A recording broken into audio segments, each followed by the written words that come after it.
ဒီနေ့ချက်ပြမှာကတော့ကြက်သားပြုတ်ကြော်လေးပါကြက်သားကိုအရင်လေးရည်စီးလိုက်မယ်နော်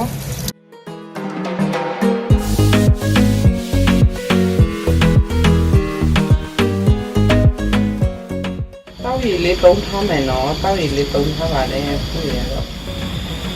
တောက်ရည်လူဒီလောက်လေးထည့်ပြီးလို့ရှိရင်တော့ခဏရေးစီးထားတဲ့ကြက်သားကိုထည့်ပါမယ်ကြက်သားကိုစားနဲ့နွေးနဲ့ထည့်ပြီးပြုတ်မယ်နော်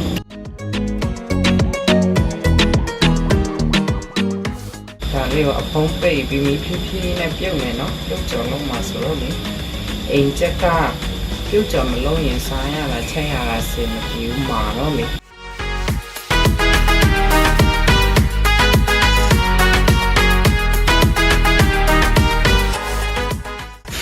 ဝေါကြက်သားကိုလေဒီလိုစီလေးဖက်ပြီးလေးခန်းအောင်ပြုတ်မယ်နော်ကြက်သားကလည်းတော်တော်လေးကြက်ခါနေပြီဆိုတော့ကြက်သားကိုဆယ်ထားမယ်ကြက်သားကို9နာရီခွဲလောက်ပြုတ်ထားပါတယ်ကြက်သားပြုတ်တဲ့အချိန်စပယ်လင်းနဲ့စားရနွေးရထည့်ပြီးပြုတ်ထားပါတယ်ကြက်သွန်ဒီနှလုံးသုံးထားတယ်ကြက်သွန်ဖြူတစ်လုံးရချင်းတစ်သေးလေးရစားစနွေးငရုတ်ဟိုရဒါကတော့အယောင်တင်ပေါ့နော်ဒါပေမဲ့ဖူးကြီးကျတော့ပါပရီကာလေးသုံးပါတယ်ကဲအိမ်မှာရှိတဲ့ပေါင်ပစ္စည်းလေးနဲ့ပဲစားကောင်းတဲ့ကြက်သားပြုတ်ကြော်လေးချက်ပြမယ်နော်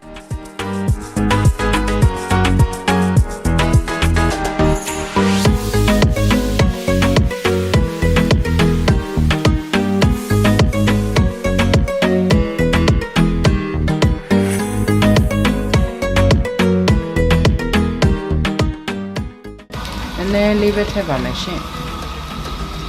ကဲပြီးလို့ရှိရင်ခုနကကြက်သွန်ဒီနှလုံးထည့်ပါမယ်ကြက်သွန်ဒီနဲ့ခဏလေးကြက်သွန်ဒီကို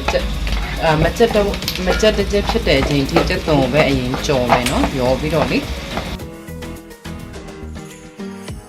ကြက်သွန်လေးနွမ်းလာပြီးဆိုတော့ခုနထောင်းထားတဲ့ကြက်သွန်ဖြူနဲ့ချင်းကိုလည်းရောလိုက်မယ်နော်မီးဖြည်းဖြည်းမှန်မှန်လေးနဲ့ကြော်သွားမယ်နော်ဒါလေးကိုလေကြက်သွန်နီဖြူတွေလည်းကြက်ခါနီးနေပြီဆိုတော့အယောင်တင်လေးနဲ့ထည့်ပါမယ်ပြီးလို့ရှိရင်ခုနပြုတ်တဲ့အချိန်ကလေးစားတစ်စုံပဲထည့်ထားလားဆိုတော့နောက်ထပ်ဇွန်းတစ်ဝက်လောက်ထည့်နိုင်မယ်နော်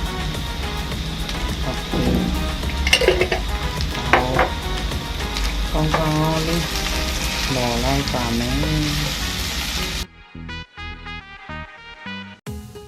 လွယ်ကူရိုးရှင်းတဲ့ကြက်သားပြုတ်ကြော်လေးရပါပြီ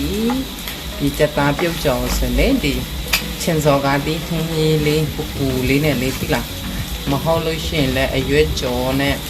အရန်လိုက်ဖက်ပါလေရှင်ပြီးလို့ရှိရင်လေဒီကြက်သားပြုတ်ကြော်ကလေလူကြီးမိဘခလေးဘယ်သူမဆိုစားနိုင်တဲ့ဖူးတွေကလေအယူတွေကြိုက်လို့လေအယူများများသုံးထားပါလေလူကြီးတဲ့အတွက်ဆိုအသားပဲကြော်မယ်ဆိုရင်လည်းလေအသားတစ်မျိုးတည်းကိုကြော်လို့ရပါတယ်